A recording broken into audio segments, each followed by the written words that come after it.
이 시간 하나님의 말씀은 고린도전서 4장 14절에서 21절 말씀입니다. 우리 다 같이 일어나셔서 오늘은 한 절 한 절을 서로 교독을 하도록 하겠습니다. 14절부터 21절 제가 먼저 읽도록 하겠습니다. 내가 너희를 부끄럽게 하려고 이것을 쓰는 것이 아니라 오직 너희를 내 사랑하는 자녀같이 권하려 하는 것이라. 그리스도 안에서 일만 스승이시되 아비는 낳지 아니하니 그리스도 예수 안에서 복음으로서 내가 너희를 낳았습니다. 그러므로 내가 너희에게 권하노니 너희는 나를 본받는 자 되라. 이를 인하여 내가 주 안에서 내 사랑하고 신실한 아들 디모데를 너희에게 보내었노니 저가 너희로 하여금 그리스도 예수 안에서 나의 행사 곧 내가 각 교회에서 가르치는 것을 생각나게 하리라. 어떤 이들은 내가 너희에게 나아가지 아니할 것 같이 스스로 교만하여 졌으나 그러나 주께서 허락하시면 내가 너희에게 속히 나아가서 교만한 자의 말을 알아볼 것이 아니라 오직 그 능력을 알아보겠노니 하나님의 나라는 말에 있지 아니하고 오직 능력에 있습니다. 너희가 무엇을 원하느냐? 내가 매를 가지고 너희에게 나아가랴. 사랑과 온유한 마음으로 나아가랴. 아멘.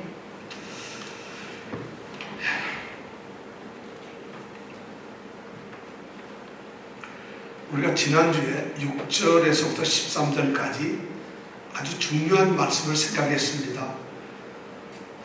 고린도 교회 성도들과 또 사도로 부름을 입으신 두 이 그룹에 대해서 대조를 하는 바울의 이 글을 우리가 지난주에 생각을 했습니다. 고린도 교회의 성도들은 스스로 이 사람들이 우쭐거리고 부풀려져 가지고 아주 서로 대적하고 싸우며 분당을 합니다. 그러면서 스스로 배부르고 또 스스로 지혜롭게 생각하고 스스로 부여롭게 생각하고 그리고 스스로 왕노릇하는 이런 존재들이었습니다. 그런데 반면에 사도들은 어떤 사람들이었냐?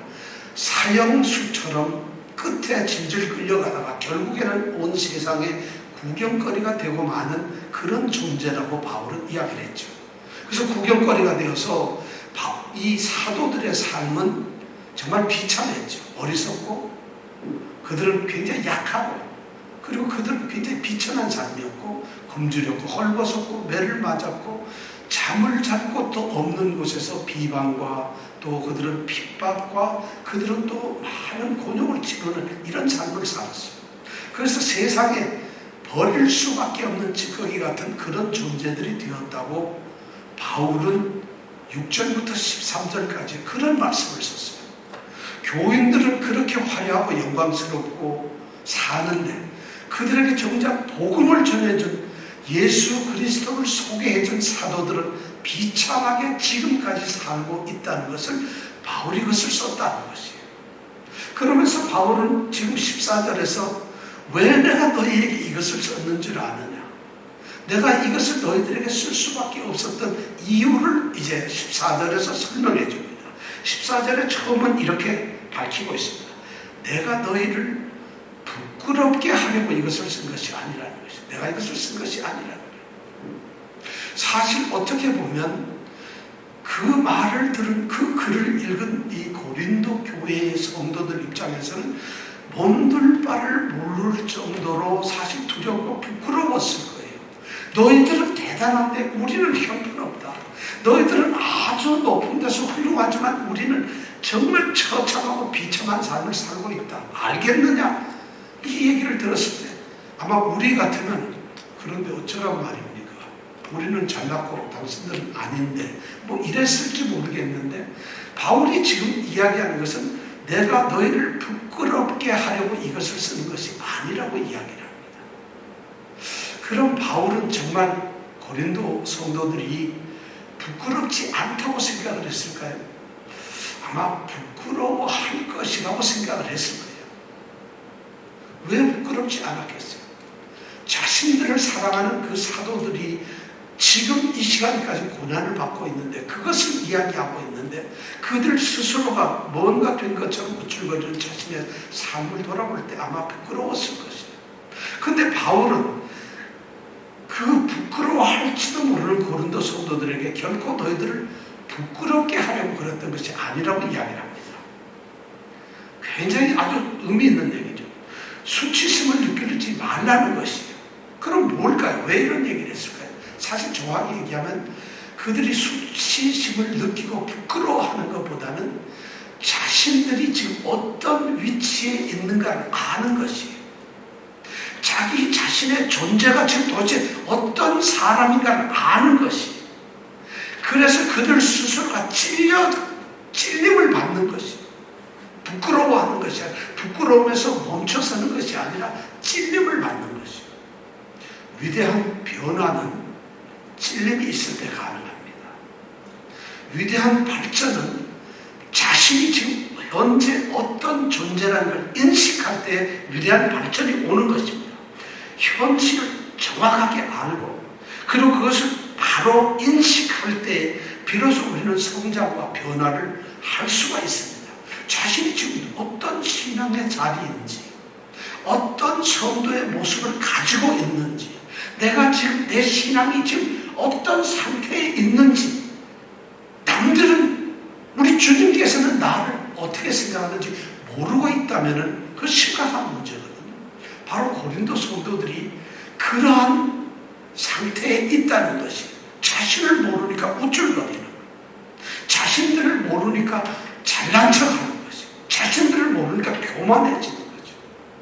지금 바울은 그것을 지적하고 있는 것입니다. 근데 너희들을 부끄럽게 하려고 이것을 쓰는 게 아니라 너희들이 너희 자신을 알고 너희들에게 경고를 하기 위해서 이 말을 썼다고 이야기를 한 것입니다. 그러면서 정작 이 바울이 이런 말을 쓴 이유가 있어요. 그 다음에 보니까 이렇게 돼서 14절에 보니까 오직 너희를 내 사랑하는 자녀같이 권하려 하는 것이라. 그렇습니다. 고린도 성도들과 사도들, 바울을 비롯한 사도들 이렇게 대조해서 썼던 이유가 뭐냐면 이렇게 대조를 했던 이유는 영적 자만심에 부풀려져서 정말 서로 대적하고 분당을 일삼는 그들에게 올바른 자신의 위치를 알아서 그것을 경고함으로 말미암아 그들에게 훈계를 하기 위한 것이 바울의 진정한 목적이었다는 것입니다. 오늘 교회의 가장 심각한 문제는 교회가 마땅히 지적해주고 마땅히 가르쳐야 할 일들을 이야기하는 것이 아니라 좋은 것이 좋다고 해서 전부 다 기쁨을 주고 서로 사랑하고 기뻐하자. 그리고 우리가 모든 것이 다 그리스도 안에서 만족하고 그리스도 안에서 잘 되고 있다. 거짓 만족과 위선적인 그런 자기 만족을 지금 주고 있다는 것이에요. 그런데 바울 사도가 이것을 지적하는 이유는 그것이 아니라 정말 너희를 내 자녀같이 경고하기 위해서 그리고 너희들에게 권면을 하기 위해서 이것을 쓰고 있다고 간절한 자기의 심정을 14절에 보면 나타내고 있어요. 근데 이 나타내는데 권하려 하는데 바울이 놀라운 선언을 합니다. 오직 너희를 내 사랑하는 자녀같이 권하려 한다는 것입니다. 자녀같이. 바울 사도는 지금 고린도 교회 성도들 자신에게 가장 대적하는 그 성도들을 자녀라고 표현을 하고 있어요. 사실 우리가 고린도전서 1장부터 지금 4장까지 오면서 이 4장의 마지막 절을 읽었는데 이것이 결론입니다. 고린도 교회의 가장 심각한 문제는 바울을 무시하는 것이에요. 그들이 바울이나 아볼로나 게바나 이런 편을 만드는 것도 중요하지만 그 밑바닥에는 바울을 무시하는 것이에요. 우리 아볼로는 말도 잘하고 성경도 많이 알고 인물도 괜찮고 굉장히 훌륭한 인품을 가지고 있는데 바울은 말도 못하고 그게 아니라는 것이에요.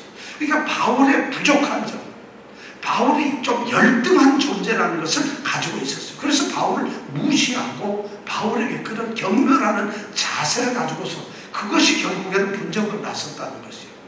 그런 사실을 바울은 알고 있어요. 고린도 전서와 후서에 나타나는 바울의 이 말씀 가운데 흐르는 그 내면을 보면은 고린도 성도들에 대해서 무척 마음 아픈 것을 가지고 있어요. 그들이 자신을 바로 인정하지 못하고 그들이 자신을 사도로서 받아주지 못한다는 것이 무척 마음이 아파요. 그런데 지금 바울은 오늘 그들을 자녀같이 여기고 있다고 말을 합니다.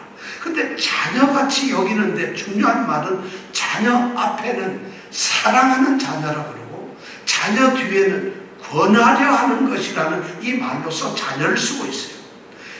자녀는 바로 누구냐? 사랑의 대상이고 자녀는 누구나 바울로서 아비로서 자녀에게 무언가를 경고해야 되는 이 두 가지의 기능을 바울은 나타내기 위해서 사랑하는 자녀같이 권하려 한다는 이런 표현을 동시에 쓰고 있어요. 실제로 이 세상에서 자녀를 사랑하는 아버지만큼 또 아버지 같은 그런 사랑을 가진 자가 누가 있겠어요? 또 자녀를 권고하고 경고할 수 있는 그 아버지만큼의 권위를 가진 사람이 누가 있겠어요? 그래서 바울은 고린도 성도들을 자녀라는 말로 표현하고 있습니다. 바울은 왜 고린도 성도들을 자녀라고 부를까요? 실제 바울은 고린도 성도가 자기의 자녀로 생각하고 있을까요? 사실 바울의 경우에 보면은 자신이 복음을 전하고 세웠던 그 교회를 향해서 너희들은 나의 자녀라는 이런 표현을 성경에 보면 많이 쓰고 있습니다. 우리가 대표적인 게 갈라디아 교회를 향한 바울의 말입니다. 갈라디아서 4장 19절에 보면 바울은 이렇게 얘기하고 있어요. 나의 자녀들아, 너희 속에 그리스도의 형상이 이루기까지 다시 너희를 위하여 해산하는 수고를 한다. 이런 말을 하고 있어요. 너희 속에 그리스도의 형상이 이루기 위해서 내가 다시 너희 가운데서 해산하는 그 어미와 같은 해산의 고통을 내가 한다는 이런 이야기를 할 정도로 사랑하는 자녀라고 이 갈라디아 교회를 향해서 말을 한 적이 있어요. 바울은 똑같이 이 고린도 성도들에게 자녀라고 이야기를 하고 있어요. 15절에 보면 그렇게 얘기를 하고 있어요. 그리스도 예수 안에서 복음으로서 내가 너희를 낳았으니라. 내가 너희를 낳았다는 것이, 내가 너희를 낳는 일을 했다. 너희를 출생하도록 했다는 것이, 너희들이 이 땅에서 새로운 생명체로 존재할 수 있도록 내가 한 아비고 너희들은 나의 자녀라고 얘기합니다. 근데 그 아비로서 또 자녀가 된 고린도 성도들과의 관계를 가만히 보면은 오늘 성경 말씀에 두 가지 중요한 이야기를 하고 있어요. 그리스도 예수 안에서 바울과 고린도 교회의 성도들과의 관계는 그리스도 안에서 아비와 자식의 관계라는 것이에요. 그냥 관계가 아니에요. 그리스도 예수 안에서 모든 성도들의 관계는 바로 그리스도 예수 안에 있는 관계입니다. 우리는 세상에서 관계를 갖는 사람들이 아니에요. 세상에서 사업을 하거나 세상의 어떤 배움을 위해서, 직장을 위해서, 세상의 어떤 동호회를 하기 위해서 그렇게 있는 것이 아니라 우리 성도들은 그리스도 안에 존재하는 관계 속에 있다는 것이에요. 바울이 지금 얘기하는 것은 그리스도 예수 안에서 나는 아비고 너희들은 내 자녀라는 것이에요. 이것이 바울이 고린도 성도들에게 지금 그걸 얘기를 해주고 있어요. 너희들은 어디에 있느냐? 그리스도 예수 안에 있어야 한다. 그래야 내가 낳은 자식이고 내가 너희의 아비가 될 수 있다는 것이에요. 그리스도 예수 안에서 바울은 그 말을 강조하고 있어요. 자, 두 번째는 뭐냐면 우리가 아비와 자녀의 관계의 영역이 그리스도 예수 안에서라면 그러면 그리스도 안에서 우리가 아비와 자녀가 될 수 있는 그 관계가 될 수 있는 수단이 무엇이냐? 복음이라는 거죠. 복음으로서 내가 너희를 낳았다는 거죠. 복음이라는 거죠. 복음. 그리스도 예수 안에서의 관계.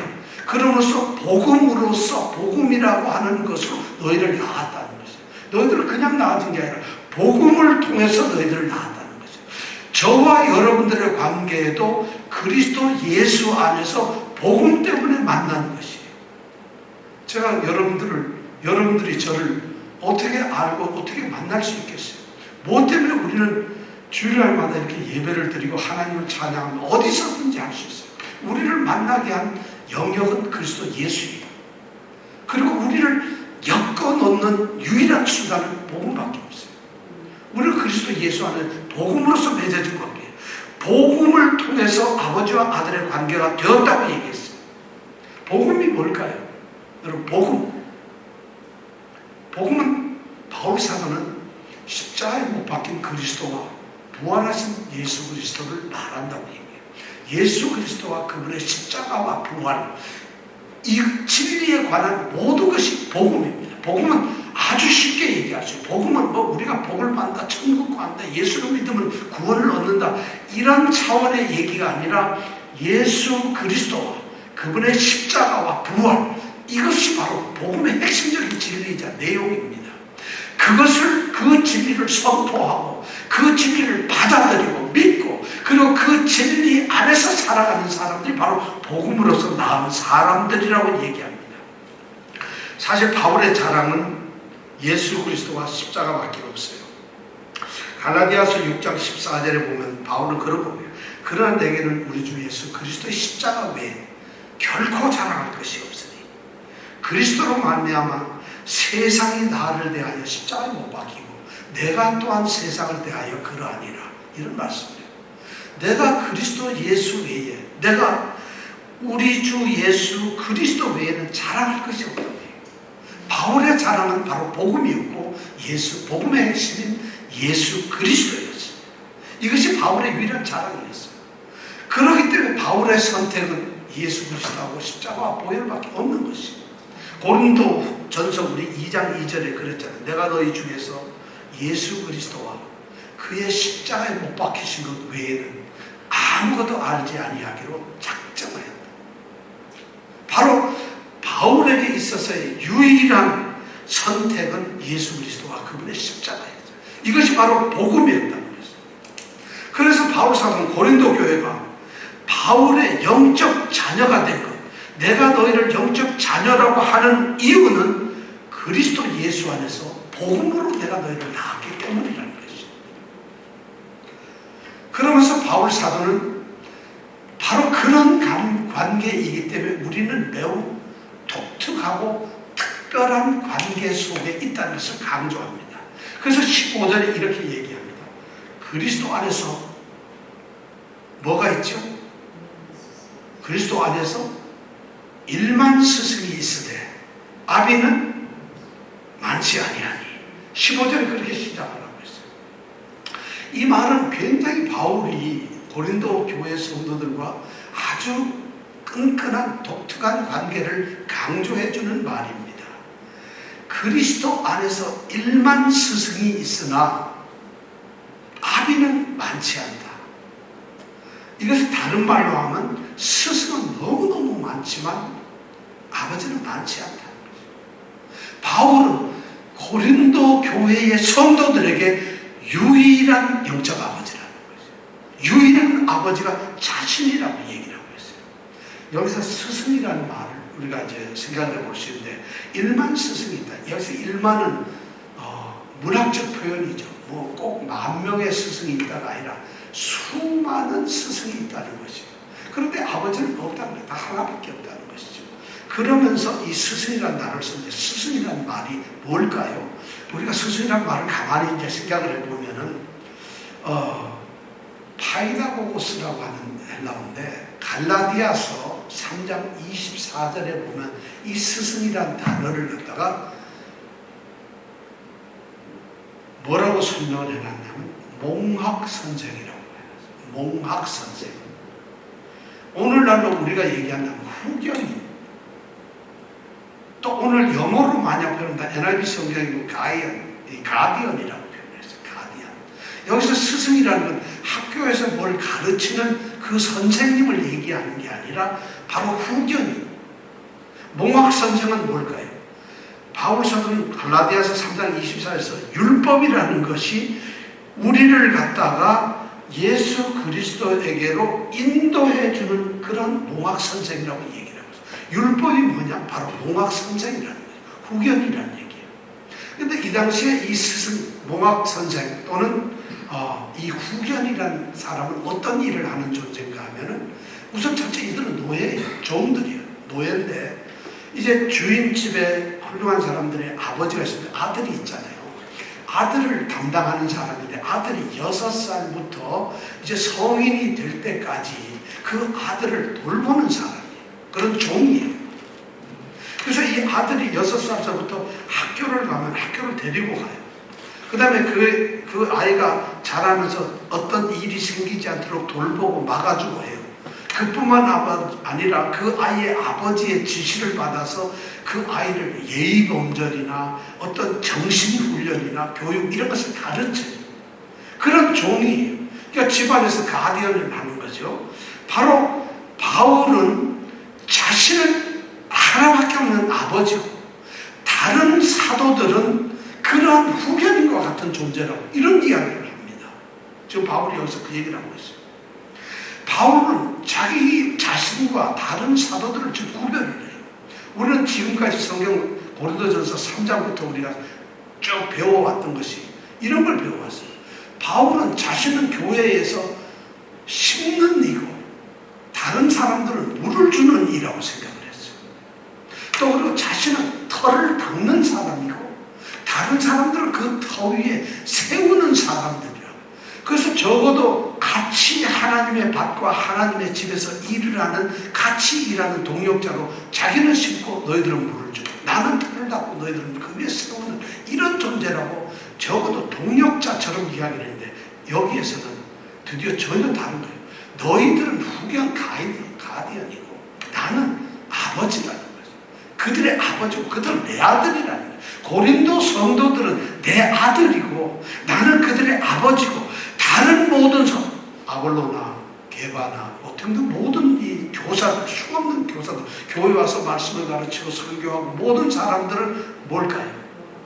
몽학 선생님. 여기서 말하는 스승밖에 안 된다는 거죠. 바울이 이렇게 해서 자신과 다른 사도들을 차별화시키고 있어요. 왜 그럴까요? 바울은 고린도 교회 성도들에 대해서 자기가 아주 특별한 어떤 권위를 가지고 있고 그리고 말할 수 없는 놀라운 사랑을 가지고 있고 또한 그들에게는 굉장한 책임과 열정을 가지고 있다는 것을 드러내기 위해서 이렇게 차별화시킵니다. 자신이 고린도 교회의 아버지라는 거예요.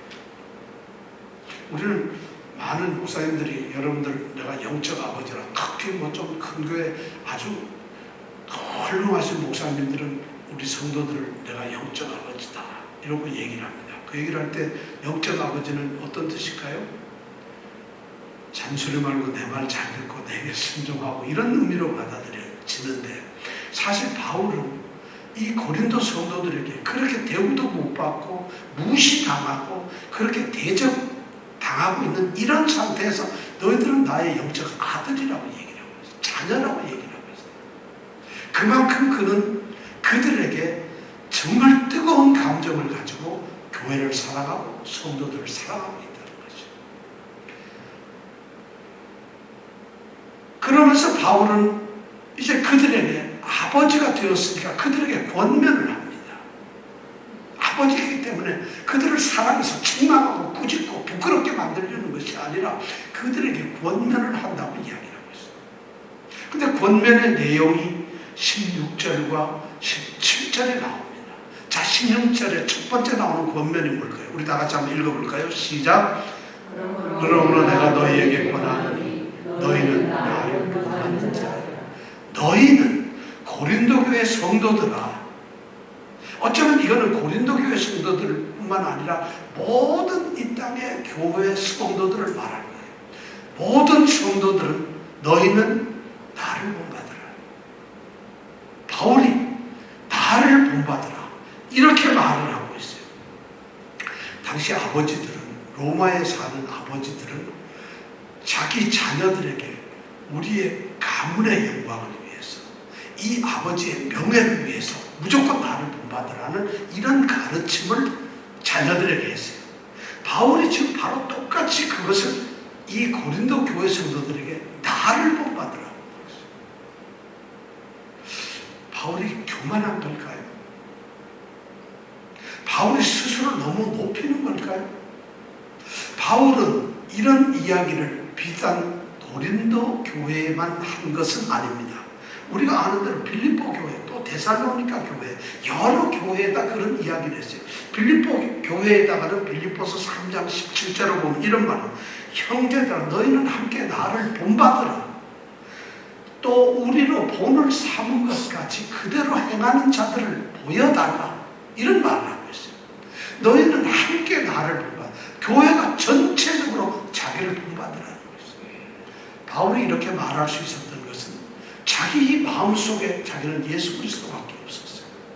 자기 삶의 모든 것이 그리스도의 십자가와 그리스도의 부활과 그분을 향한 오직 사랑과 믿음, 그리고 그분을 통해서 내게 주어지는 그 구원의 삶, 이것만이 바울의 삶의 모든 것이었어요.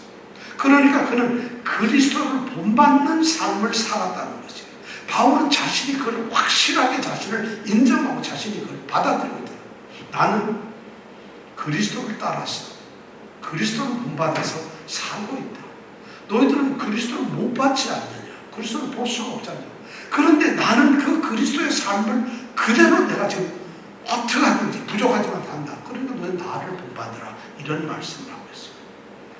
대단한 이야기예요. 그래서 우리는 성경에 나와 있는 바울의 삶을 봅니다. 바울의 삶은 도대체 어떨까요? 바울의 삶은, 바울의 가르침은 도대체 어떤 것일까요? 이제 그것을 16절에서 나를 본받으라고, 나를 본받는 자가 되라고 한 다음에 이제 17절에서 아주 구체적으로 그것이 어떤 것인가를 우리에게 가르쳐주고 있어요. 17절은 시작이 이렇게 됩니다. 이를 인하여, 바로 나를 본받게 하기 위해서, 이것 때문에 어떻게 한다고요? 내가 주 안에서 내 사랑하고 신실한 아들 디모데를 너희에게 보내었노니. 자신을 본받게 하기 위해서 아들 디모데를 너희에게 보냈다고 이야기합니다. 왜 디모데일까? 그리고 디모데는 도대체 누굴까요? 여러분들 생각, 여러분 디모데가 누군지 아세요? 혹시 아세요? 디모데? 성이 디치고 이름이 모데가 아니란 말이죠. 디모데 혹시 여러분 누군지 아세요? 우리가 디모데 전서 후서를 갖다가 디모데 전서 6장, 디모데 후서 3장 전부 9개 장을 한 2년 반에 걸쳐서 우리가 디모데에 대해서 생각을 했는데, 혹시 디모데가 누군지 아세요? 야, 여러분들 그거 기억하면 제가 술자리가 없어지잖아요. 제발 잊어버리셨길 바랍니다. 디모데는 누굴까요? 왜 디모데를 보낼까요? 고린도 교회 성도들은 디모데가 누군지 알까요? 디모데는 우선 바울이 실라라는 사람하고 두 번째 전도 여행을 할 때 루스드라라고 하는 곳에서 만났던 사람입니다. 그때 처음 바울은 루스드라에서 디모데라는 사람을 만났는데, 디모데는 그때 소년이었어요. 근데 세 번째 다시 또 이제 전도 여행을 할 때 그 디모데를 이제 같이 데리고 전도를 합니다. 같이 전도 여행을 가면서 바울을 돕는 아들로서 삼습니다. 그러니까 디모데는 어린 나이에 바울을 따라다니는 바울의 돕는 그런 일꾼으로서, 또 동역자로서 일을 합니다. 근데 이 디모데는 참 그 독특한, 어머니는 유대 여자고 아버지는 그리스 남자입니다. 헬레 남자입니다. 그러다 보니까 우리로 봐서는 우리는 좀 이상한 것도 없는데, 하여튼 그 당시에 이 사람은 루스드라고 하는 동네에서 그렇게 살고 있었어요. 근데 이 훌륭한 것은 뭐냐면, 이 디모데는 굉장히 신앙 교육을 잘 받았어요. 그 어머니가 이름이 유니게라고 합니다. 우리가 디모데전서 1장 5절에서 그랬는데, 그 어머니가 유니게고, 그 어머니의 어머니인 외할머니는 로이스라고 하는 할머니. 너무 성경적으로 이 디모데를 잘 가르쳤어요. 그래서 이 디모데를 성경적으로 잘 가르쳤는데, 그 어린 디모데를 바울은 자기의 동역자로 아들로서 데리고 그 다음부터 모든 사역지에 같이 데리고 다닙니다. 어쩌면은 바울에게 가장 사랑을 받았던 사람이 이 디모데예요. 이 디모데는 어디에서 바울이 예를 들어서 빌립보에서 복음을 전하고 교회가 세워졌다면 그 세워진 교회를 지도하기 위해서 누구를 보내냐? 디모데를 보내냐. 데살로니가 교회를 세웠어요. 근데 그 교회를 지도하기 위해서 역시 또 누구를 남겨두느냐? 디모데를 남겨야 돼요. 고린도의 복음을 전하고 있을 때도 디모데를 불러서 거기에서 같이 있었어요. 그러니까 이 고린도 교회 성도들은 디모데를 알고 있어요. 마지막에는 에베소 교회, 바울이 가장 어쩌면 심혈을 기울였던 그 에베소 교회를 맡아 거기서 다스렸던 것이 바로 누구냐? 디모데였어요.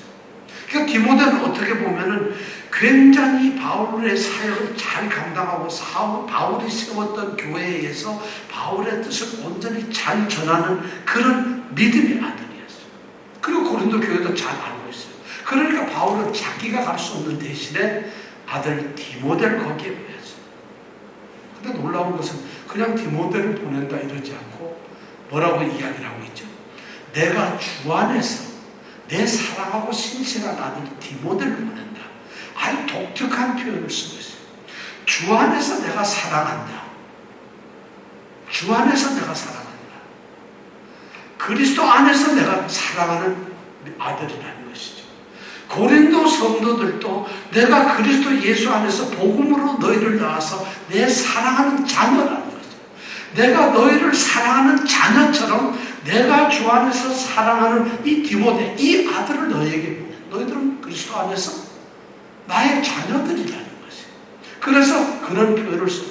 또 그 다음에 두 번째 쓰는 게 내 사랑하고 신실한 아들이에요. 이 신실하다는 건 디모데가 어떤 사람이냐면 굉장히 바울에게 신실하다 이런 뜻이 아니라 주 안에서 신실한 아들이에요.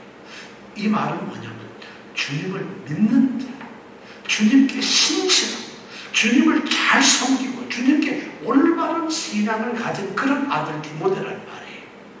그러니까 사랑하고 정말 그리스도를 올바로 믿는 바른 신앙을 가진 신실한 아들 디모데를 교만하고 우쭐거리고 잘난 척하고 스스로 뭐가 된 척하는 그러한 자녀들에게 지금 디모데를 보낸다는 거죠. 적어도 디모데는 신앙적으로 너희들에게 모범이 될 만한 그런 사람이라는 거죠. 비록 그가 어리긴 하지만 17절에 보면 그렇게 돼 있어요. 디모데를 왜 보냈을까요? 디모데를 보낸 이유가 뭘까요? 디모데가 거기 가서 무슨 일을 해야 할까요? 17절에 보니까 그렇게 됐어요. 자, 거기를 저가 너희로 하여금, 여기서부터 같이 읽어볼까요? 시작. 저가 너희로 하여금 그리스도 예수 안에서 나의 행사 곧 내가 각처 각 교회에서 가르치는 것을 생각나게 하리라. 디모데가 할 수 있는 일이라는 게 뭐냐면 내가 디모데를 너에게 보냈는데 디모데가 거기 가서 하는 임무는 뭐냐면 나의 행사, 그리스도 예수 안에서 나의 행사예요. 나의 행사는 행사라는 말이 이제 번역을 이렇게 해놔가지고 행사가 뭘까 하는데 이거는 NIV 성경을 보면 아주 간단하게 해서 life, way of life 이렇게 돼 있어요. 그의 삶의 방법, 삶의 길을 얘기하고 있어요. 그리스도 예수 안에서 내가 살아가는 방법, 이 말이에요. 내가 살아가는 길, 그리스도 예수 안에서 내가 어떻게 살고 있는가, 나의 행사란 그런 말이에요. 그것과 또 그 다음에 뭐냐면 내가 각처 각 교회에서, 아주 재미난 표현이잖아요. 각처 여러 군데에서 그 여러 군데에 있는 각각의 모든 교회에서 내가 가르치는 것, 그것을 생각나게 한다는 것이에요. 누가? 디모데가 하는 일은 그거예요. 고린도 교회 성도들에게 가서 바울이 어떤 삶을 그리스도 안에서 살았으며 그의 삶과 그가 또 모든 지역의 교회에서 무엇을 가르치고 있는가, 그의 가르침이 교훈이 무엇인가를 너희들로 하여금 생각나게 하기 위해서 이 디모데를 보낸다는 것이에요. 그렇다면 우리가 이제 궁금한 게 있어요.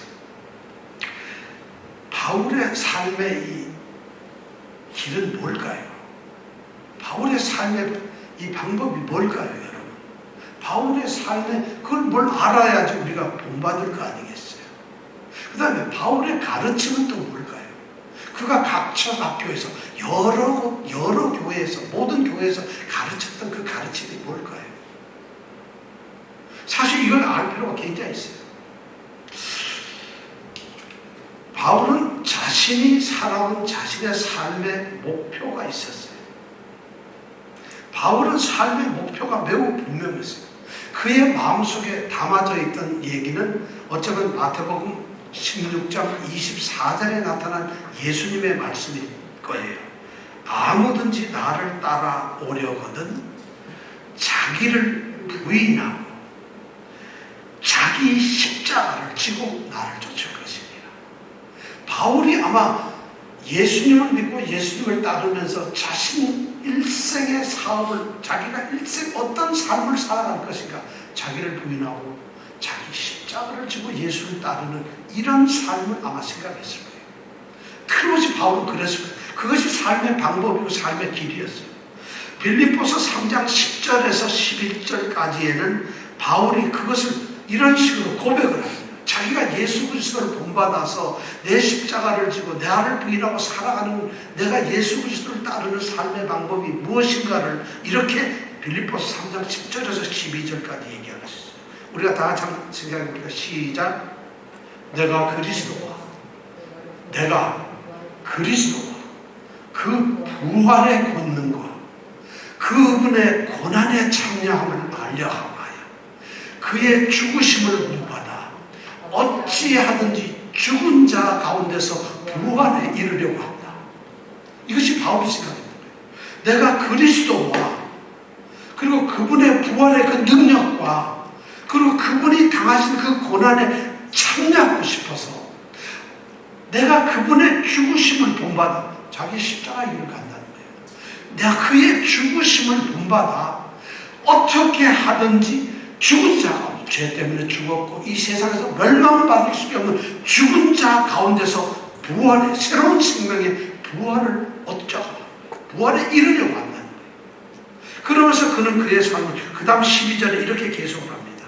뭐라고 그러죠? 내가 이미 얻었다 함도 아니고 온전히 이루었다 함도 아니라, 내가 얻은 것도 아니고 온전히 이룬 것도 아무것도 없다는 거죠. 오직 내가 그리스도 예수께 잡힌 바, 그리스도 예수께서 꽉 잡아서 그리스도 예수 안에 잡혀있는 그리스도 예수께 잡힌 바 된 그것을 잡으려고 쫓아간다. 자기는 예수께 잡힌 자가 되고 싶다. 이것이 바울 사도의 삶의 방법이었다. 이것이 삶의 방법이었다는 거예요. 그런 사실은 이 바울 사도의 삶의 모습을 과연 이 디모데는 어떻게 알 수 있을까요? 우리는 디모데 후서를 가보면 바울이 마지막 디모데에게 유언처럼 쓰는, 어쩌면 바울이 마지막으로 쓴 편지인 디모데 후서, 그것도 마지막 3장에 가보면 아주 절렬한 그런 바울의 이야기, 사랑하는 아들 디모데에게 전해주는 이런 말이 있습니다. 3장 10절, 디모데 후서 3장 10절에 이런 말이 있습니다. 이 바울이 디모데에게 마지막 권면을 하면서 이런 이야기를, 나의 교훈, 나의 가르침이죠.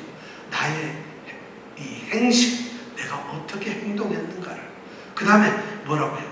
나의 의형, 내 뜻과 내 의도, 그 다음에 나의 믿음, 내가 어떤 믿음을 가졌느냐, 그 다음에 오래 참음, 내가 어떻게 역경을 견뎌냈는가, 그 다음에 나의 사랑, 자신이 어떻게 사람들, 성도들을 사랑했는가, 나의 인내라는 게 사람들 사이에서 정말 견디기 힘들고 참기 힘든 것을 어떻게 내가 그 사람들을 끌어안았는가 하는 것, 그 다음에 핍박, 그가 받았던 핍박, 그 다음에 그의 고난, 이런 이야기를 쭉 하나하나 나열을 합니다. 나의 교훈, 행실, 의향, 믿음, 오래 참음, 사랑, 인내, 핍박, 고난, 그것뿐만 아니라 안디옥과 이고니온과 루스드라에서, 루스드라가 디모데 출신 아닙니까? 루스드라에서 당한 일, 이 디모데는 바울이 루스드라에서 무슨 일 당한 걸 보았어요. 루스드라에서 이 유대인들이 바울을 돌로 쳐가지고 성 밖으로 던져버렸어요. 돌에 맞아가지고 죽게 돼서 성 밖에 그 사실을 디모데가 보았다는 거죠.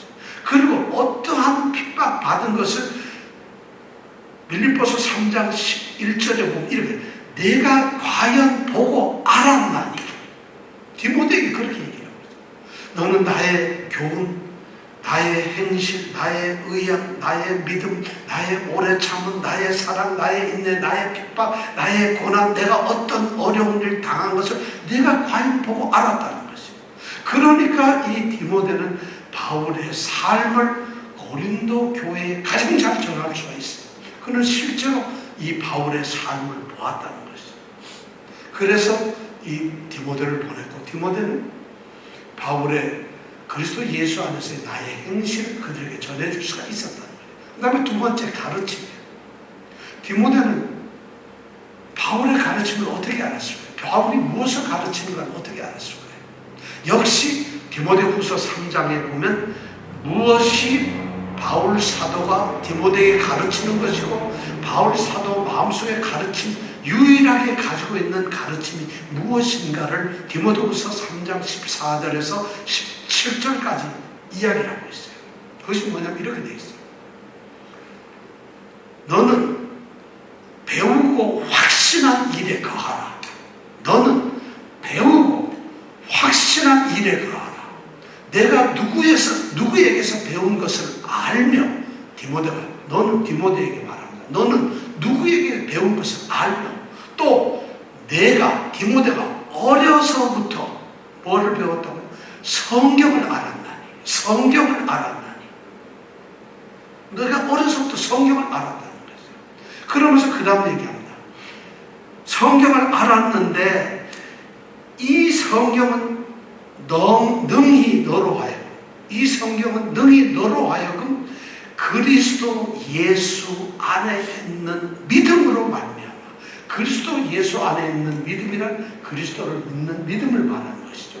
성경은 능히 너로 하여금 그리스도 예수 안에 있는 믿음으로 말미암아 구원에 이르는 지혜가 있게 한다는 거예요. 성경이 우리에게 뭘 하느냐? 그리스도를 어떻게 믿어야 하는가를 알게 해주고, 그 다음에 내가 어떻게 하면 구원에 이룰 수 있는가 하는 그 지혜를 우리에게 알게 하는 것이 성경이라는 것이죠. 왜 성경이 그럴까요? 계속해서 디모데후서 3장 16절에 말합니다.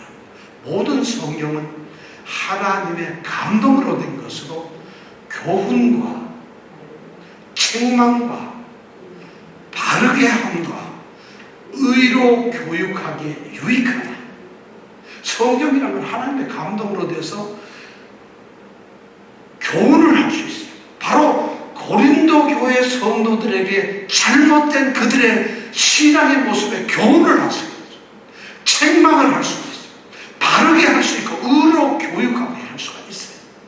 바로 디모데에게 마지막으로 썼던 바울의 얘기가 그거예요. 바로 성경이에요.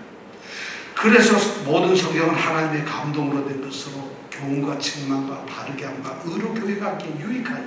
왜 그랬느냐? 하나님의 사람으로 온전케 하며 모든 선한 일을 행하기에 온전케 하려 하심이라. 하나님의 사람을 온전하게 세우고 그 하나님의 사람이 모든 선한 일을 행하기에 온전하게 행할 수 있도록 하는 것이 성경이라는 거죠. 바울의 가르침은 내가 각 교회에서 가르치는 것을 생각나게 하리라. 17절에 그랬는데 바울이 가르치는 것이 바로 뭐냐? 하나님의 말씀이었다는 거예요. 바울은 그것을 가르치고 있었어요. 고린도 교회 성도들이 본받아야 할 것은 바로 디모데가 겪었던 바울의 삶이 어떤 것이었는가, 그리고 디모데가 교육을 받았던 그 하나님의 말씀, 이것을 생각나게 해서 그들로 하여금 이 그리스도 안에서 이 바울을 본받게 하는 거죠. 너는 나를 본받게 하는 거죠. 자, 오늘 이제 말씀은 여기까지만 하겠습니다. 지금 바울이 고린도 교회를 향해서 자신을 본받으라고 합니다. 바울이 이렇게 말할 수 있었던 가장 훌륭한 것은 그리스도 안에서의 자신이 존재하기 때문입니다. 그리스도의 삶을, 그리스도의 행위를, 그리스도의 가르침을, 그리스도의 뜻을 그는 온전히 본받아 살아갔던 사람이에요. 그래서 오늘 말씀 14절, 15절, 16절, 17절 이 4절 안에서 바울은 끊임없이 얘기하는 중요한 단어가 있어요. 주 안에서, 그리스도 안에서, 그리스도 예수 안에서, 그리스도 예수 안에서 4번씩이나 이 이야기를 하고 있어요. 얼마나 이게 중요한 단어냐면 그에게 있어서 그리스도 예수 그리고 그분 안에 있는 것, 그분과 함께 있는 것만큼 중요한 게 없어요. 그런데 자신이 바로 그리스도 예수 안에서 그분에 의해서 사도로 부르심을 입은 자, 그런 삶을 살았다는 것이죠. 그리스도 예수 안에서 십자가의 삶을 살았다는 것이죠. 그리고 그리스도 예수 안에서 하나님의 말씀, 그리스도의 뜻을 깨달았다는 것이죠. 그래서 바울은 고린도 교회 성도들에게 나를 본받으라고 말할 수가 있다는 것입니다. 오늘 우리는 바울 사도가 우리에게 동등하게 이야기합니다. 내 사랑하는 자녀같이 우리는 그리스도 바울의 이 복음을 통해서 오늘날 2000년 뒤지만 그리스도 예수 안에서 복음으로 우리는 하나님의 자녀로 태어난 자들입니다. 그렇다면 우리는 바울이 행했던 그 십자가의 길과 바울이 그토록 외쳤던 복음, 하나님의 말씀을 우리가 본받는 것이에요. 이것이 우리의 성도들의 삶에서 가장 중요한 것이에요. 고린도 성도들에게 그것이 만약 던져진 하나님의 말씀으로 뜻이란다면, 바울의 뜻이라고 한다면 2000년 뒤인 오늘 우리에게도, 이 뉴욕에 있는 모든 교회에게도 똑같이 던져지는 말씀이라고 생각을 합니다.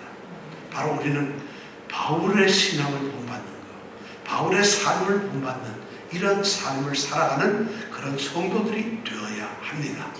이제 함께 기도하겠습니다.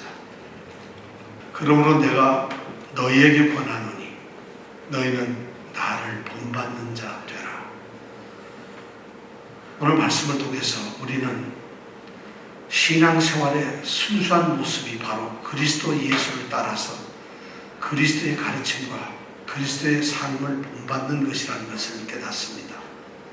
오늘 우리는 신앙생활을 그리스도 안에서 축복을 받는, 성공을 하는, 잘 나가는 그런 일이 아니라 오직 그리스도의 뜻을 받드는, 그래서 그분의 영광을 위해 사는 것이 신앙의 모습이며 우리가 가야 할 길이라는 것을 깨닫게 됩니다. 주님, 오늘 우리의 마음속에 모든 것을 다 제하여 주시고 예수 그리스도가 우리 마음에 있게 하여 주옵소서. 오직 그리스도 예수 안에서 복음으로써 내가 주님의 제자가 되고 하나님의 자녀가 된 것을 깨닫게 하여 주옵소서. 그래서 내 안에 그리스도가 살며 내가 그리스도로 말미암아 살아가고 나는 죽고 십자가에 못 박히고 오직 그리스도로 살아가는 귀한 성도이며 하나님의 자녀가 되게 하여 주옵소서. 예수님 이름으로 기도드립니다. 아멘.